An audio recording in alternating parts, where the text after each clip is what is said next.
Oui, alors je voulais ajouter concernant le géant d'aluminium ou les géants d'alu, lorsque celui-ci se divisera en plusieurs navires distincts, euh, que pourquoi l'aluminium? Eh bien, tout comme le petit d'acier que voici, eh bien, euh, euh, eh bien pour euh, économiser du poids. Enfin, pour euh, éviter d'avoir trop de poids. Voilà. Pour gagner un maximum de poids en moins. Voilà. Ce qui, sur euh,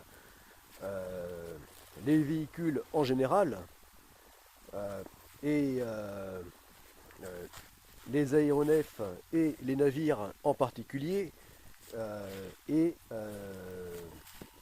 est très important. Voilà. Voilà. De peser le moins lourd possible, même lorsqu'il est nécessaire euh, d'être lourd, d'avoir de la masse. Voilà. Donc, euh, eh bien, lui, donc, ses équipements de pont euh, seront, son accastillage seront réalisés en aluminium. Euh, eh bien, de la même manière, donc, euh, le grand navire de la seconde phase du projet Godessark, eh bien, aura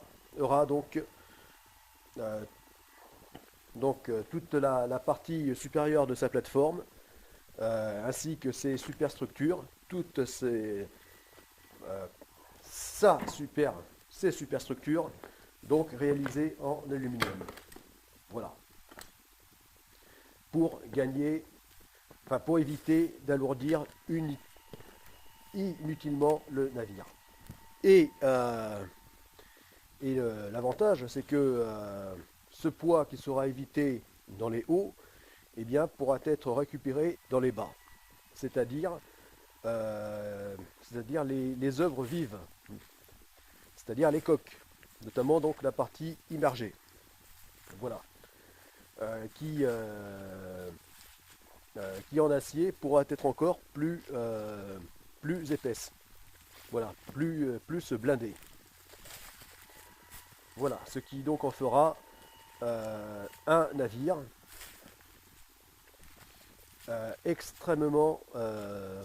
un grand navire extrêmement résistant, ou des navires lorsqu'il se divisera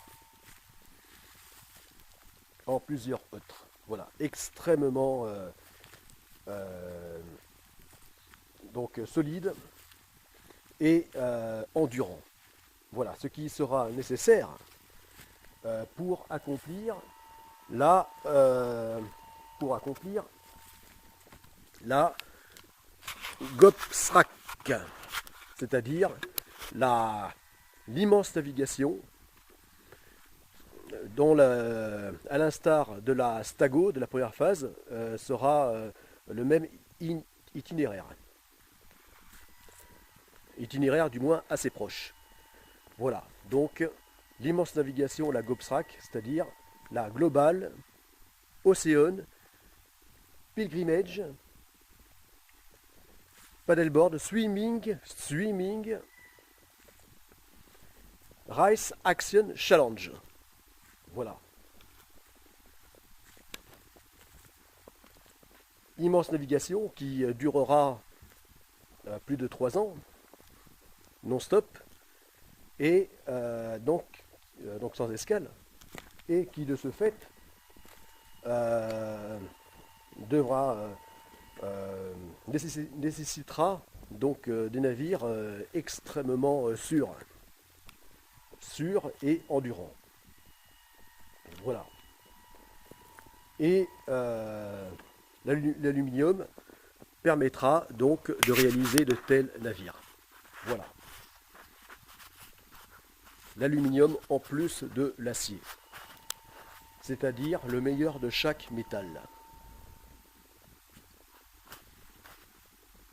Voilà. Sans parler de l'intérêt écologique du matériau, qui est recyclable à l'infini, comme le sont en général les métaux. Ainsi, donc le petit d'acier de la première phase du projet Godessarc, tout autant que le géant d'alu de la seconde phase, eh bien, le géant d'aluminium seront des navires on ne peut plus écologiques. Voilà. Tant dans leur mode de fonctionnement, c'est-à-dire navire à énergie positive, donc navire capable de se mouvoir sans énergie fossile, sans pétrole, sans gaz, mais qui pourront se mouvoir par donc l'énergie renouvelable à l'infini, donc qui est le vent et la force des vagues, la houle, le soleil, l'énergie solaire. Eh bien, donc dans leur mode de fonctionnement, que dans leur mode de construction, seront des navires donc on ne peut plus écologiques, puisque constitués de matériaux totalement recyclables. Recyclables que sont l'acier et l'aluminium. L'aluminium étant même une fois produit, encore plus écolo que l'acier, puisque nécessitant moins d'énergie. Voilà, voilà.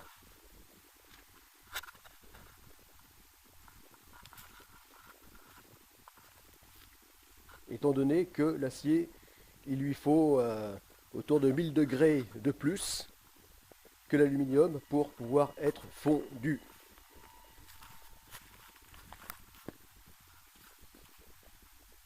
Voilà. Mais aussi, le troisième matériau de construction, donc le plus important qu'il y aura à bord, sera les composites thermoplastiques. Eux aussi, parfaitement écologiques dans le sens de recyclables.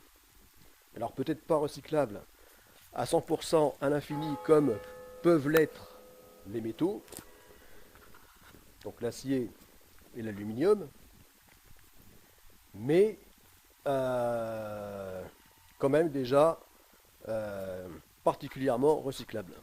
Voilà. Ce qui au final feront des navires particulièrement écologiques, ce qui est l'esprit du projet Godessarc. Voilà. Puisque le projet Godessarc est avant tout un projet